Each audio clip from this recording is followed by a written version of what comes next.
তোর সাথে মিলিনা, তোর সাথে আলি। আলীর সাথে যুক্ত হওয়ার ব্যাপারটা যদি একটু জানতে চাই, মানে কীভাবে যুক্ত হয়েছিলেন? আলীর সাথে যুক্ত হয়েছি আমি, আমাকে আমাদের পরিচালক আদনান রাজীব ভাইয়া একটা ইন্টারভিউতে দেখেছিল, এরপর উনি আমাকে অডিশনের জন্য ডাকে এবং অডিশনে আমি সিলেক্টেড হয়ে যাই এবং আমি আলীতে অ্যাক্টিং করি। আপনি তো গানের মানুষ, তো অভিনয়ে সিলেক্ট হওয়া মানে ওই সময় কেমন ছিল? অভিনয় তো খুব একটা হয়তো বা তখন করা হয়নি। না, এটাই প্রথম। আমি কখনোই অ্যাক্টিং করব ভাবিনি, আমার স্বপ্নেও ছিল না যে আমি অ্যাক্টিং করব। আমি গানের মানুষ। একদিন আমাকে আদনান ভাইয়ার কাস্টিং ডিরেক্টর আমাকে নক দিল, তো বললো যে আলামিন তুমি কি আমাদের একটা ফিল্ম করতে ইন্টারেস্টেড? এই ফিল্মটা অনেক বড় জায়গায় যাবে। তো আমি ভাবছি যে কেউ প্র্যাঙ্ক করতেছে, যে মজা করতেছে হয়তো।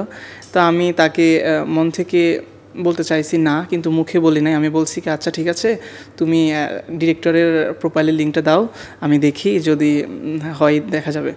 তো আমি কিন্তু মন থেকে চাইছিলাম যে বলবো যে করব না, কিন্তু মন কষ্ট নেবে, ওই জন্য ডিরেক্টর বলি নাই।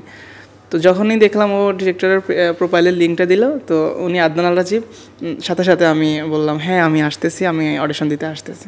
এলএমই সার্টিফাইড বিশ্বসেরা কপারে তৈরি ওয়ালটন কেবলস, যা আপনার স্থাপনাকে রাখবে সব সময় নিরাপদ। আদনান আল রাজীব সম্পর্কে মানে এই যে নক করার আগে কিরকম ধারণা ছিল, বা তাকে চিনতেন কিনা ওভাবে? হ্যাঁ, ওনাকে আমি চিনতাম মেহজাবিন আফুর বয়ফ্রেন্ড হিসাবে। তো হ্যাঁ, একটু জেলাসও করতাম। তো মেহজাবিন আফু আমার খুব প্রিয় একজন অ্যাক্ট্রেস, তো ওই জন্য। তো এরপর যখন দেখলাম উনি এই ফিল্মের ডিরেক্টর, তো সাথে সাথে আমি অ্যাগ্রি করে দিলাম, কারণ আমি ওনার উপর আমার একটা আস্থা ছিল, এই জন্য। মানে অভিনয়ের ক্ষেত্রে কি কি করতে হয়েছিল আলীর পিছনে যখন অভিনয়টা করলেন? মানে কি করতে হয়েছিল? নতুন অভিজ্ঞতা তো অবশ্যই ছিল। আসলে মূলত আমি আলী ক্যারেক্টারের জন্য ওনাদের চোখে পারফেক্ট ছিলাম হয়তো, তো ওই জন্য তারপরও আমাকে কিছুটা ভাঙতে হলো, যে আমাকে অনেক স্লিম হতে হলো। তারপর আমাকে রোদে বসে থেকে নিজের স্কিন টোনটাকে আরও ডার্ক করতে হলো। তো না খেয়ে থেকেছিলাম অনেক দিন, অনেক কষ্ট করতে হয়েছে। তো এটাই হ্যাঁ শীতে শুটিংয়ের সময় অনেক কষ্ট হয়েছে।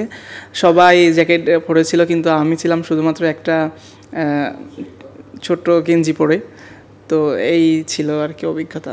তখন কি মনে হয়েছিল যে এই যে এই শ্রমটা এত বড় একটি সফলতা এনে দিবে, এরকম মনে হয়েছিল?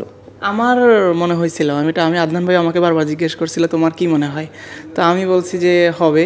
তো উনি আমাকে এখনও জিজ্ঞেস করতেছে যে কি মনে হয় আলামিন বলো তো। তো আমি বলছি যে এই ফিল্মটা এখনও আরও অনেক ফেস্টিভ্যাল হয়তো যাবে।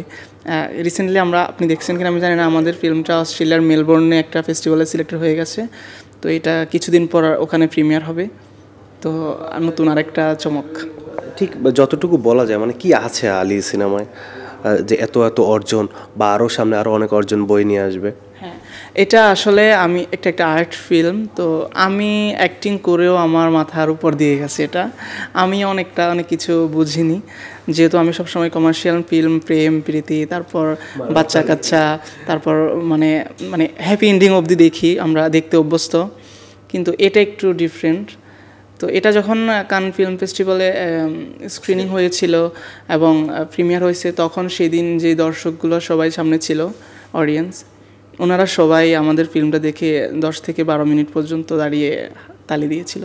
সবার এত ভালো লেগেছিল।